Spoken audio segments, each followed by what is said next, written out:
Hey guys, how's it going? McWilliams Performance Academy here. I'm with my coach, Coach Davino. He has a lot of experience at the pro level, coaching pro guys too. We're out here also in the Blue Sox Academy in Utica, New York. So follow this channel. And Coach, what do you have for us today? All right, guys, we're going to talk about our pitchers and catchers relationship. I'm going to ask Ryan some questions as he's a pitcher, college pitcher, and talk about what he likes and how he has a relationship with his catchers. Yeah, so one of the things that I like to do is talk to my catcher before the game, explain to him, hey, this is how my pitch moves. These are the pitches that I have the most control in as of right now from the bullpen prior in the midweek.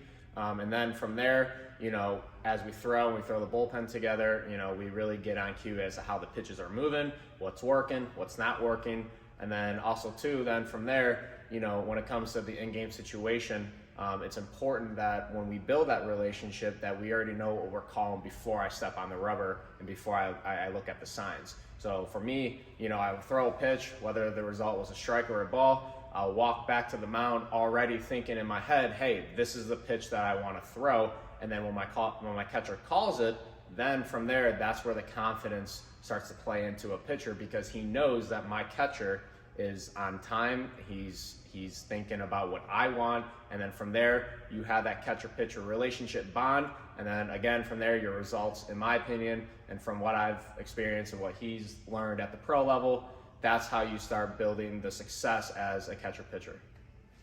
Ryan, how important is it for your catcher to know how your pitches are, and how important is that bullpen session with your catcher to be able to see how your ball breaks and where it moves, so in the game it's not just a surprise? Right. I mean, again, like as I said, I think it's important that a catcher understands, hey, this is how my pitches move. Like for me, I have a little cut to my four seam. So again, depending on how we want to attack a hitter and look at the tendencies of the hitters with our scouting report that we have, and especially at the pro level, you guys got a lot of scouting reports.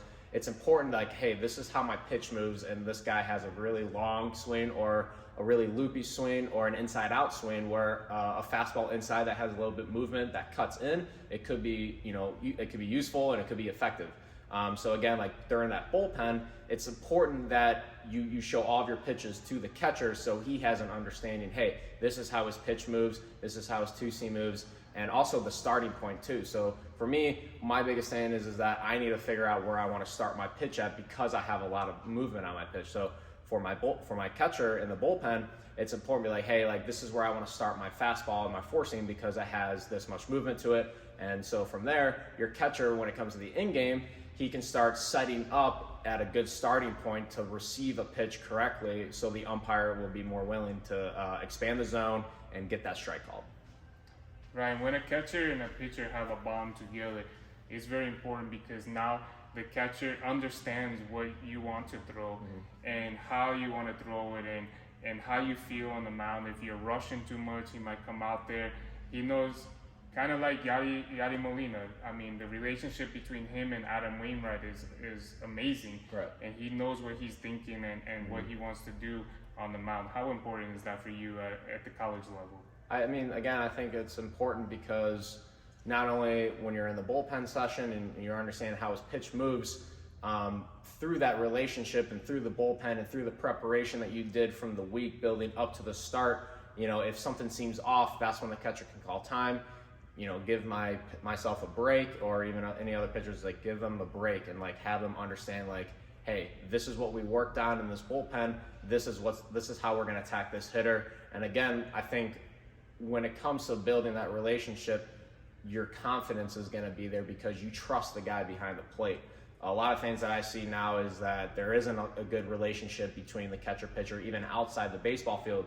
There's not a good relationship. So my priority as a baseball player and as a collegiate pitcher is, even outside the baseball field, how can I add value to him and improve his catching game, and how can he add value to my pitching game based on this is what he sees mechanically. If I'm pulling my glove too much, this is why my ball's dropping too much. So little things like that. And I like to create conversation outside the baseball field about baseball, especially with my catcher. And so then when it comes to the in-game and something's not working like it was in the bullpen, and this is what he sees, again, then that's where the preparation came into play. That's where the confidence comes into play. And then that's where you can slow the game down when your catcher and your pitcher, you guys are in the same sync, and you guys, again, are confident in each other. Where me, I'm confident in his receiving, I'm confident in his calling, and then he's confident of in how my pitches move and how to attack a certain hitter. Ryan, how important is your catcher's body language for you to be on the mound and be able to have that confidence and that ability to throw strikes? Yeah, so for me, like, I have a tendency sometimes of letting go of my slider too early, where I'm kind of guiding it. So for me, the body language of a catcher is huge. So like when they call a slider, I like a fist bump, like, hey, like remind myself to throw it like a fastball. And again, like if you miss a spot, like, I've had catchers in the past, I miss a spot, they're shrugging their shoulders, and then when I see that feedback, it relays the information saying they don't trust me. And then that from there are things that fall apart. But again, that's why it's important that when you have that catcher-pitcher relationship, not only are you building the confidence within your catcher, but you're building confidence with yourself. So again, a catcher's body language is huge and crucial for the success, not only for himself, to get the calls and the receive calls, because I've been an umpire too, and we had experience with umpires in the past where they are more tended to get the calls for us based on a catcher's body language, so how he reacts to a certain pitch, and especially me too as a pitcher. Our pitcher body language matters a lot too, right? So again, I think when a catcher is confident in you and he's shown good positive body language, I think that's something to take into consideration for not only the success that he has behind the plate and getting the calls and getting maybe a few inches off the plate more, but then also too for a pitcher. Also, Ryan, it happens a little bit in the high school level, more college and pro level.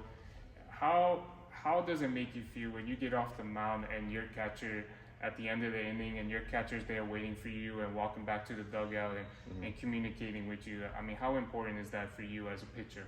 I mean, again, like from that preparation from that bullpen, like if the outing was shaky or it didn't go as what we thought by, we still got out of the inning, boom, there's feedback right away from the catcher.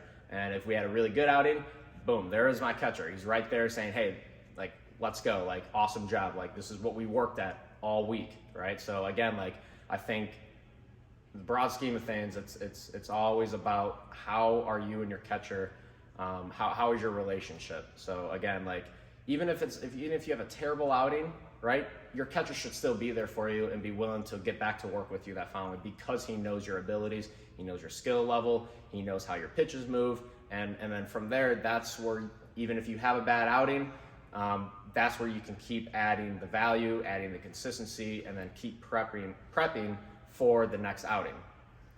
My last question for you, at the college level, and you played at D1, you were at D2. How important is that pre-game meeting with your catcher?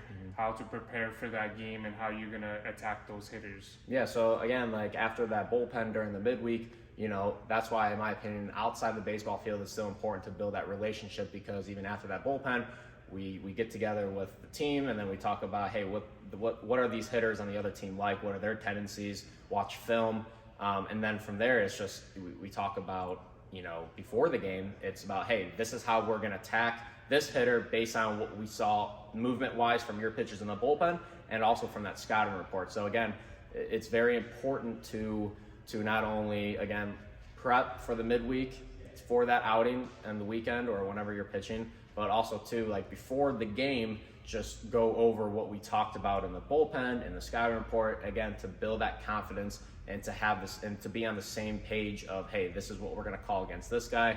So there's no confusion on the mound. You're not standing on the mound shaking off too many times where it's you throw a pitch, boom, in your head, you already know what you're throwing, catcher calls a sign, and then from there, it's game over, right? You guys got a good relationship going. You guys are getting the calls. You're seeing success. Ball's moving a lot. The catcher's receiving it real well, and then from there, that's just really how you start building that catcher-pitcher relationship. I think it's very important in the catcher's standpoint that it's not about just going out there and catching and playing the game. There's a lot of things that go behind that, between innings, before game, after game. That communication with your coaching staff and your pitchers is very important. And that preparation for that game and even after that game going into the next game is important with your pitchers to be successful. And right. It's not just catching the ball and blocking and throwing, but you're there to help the pitcher and guidance and prepare for those games with your pitcher. Yep. All right, guys. Thank you for watching. And like I said, subscribe on the YouTube channel down below. And then if you guys are ever in the New York area, come to the Utica Blue Sox Academy for some training. And again, we'll be here. And so I hope you guys enjoy. Thank you.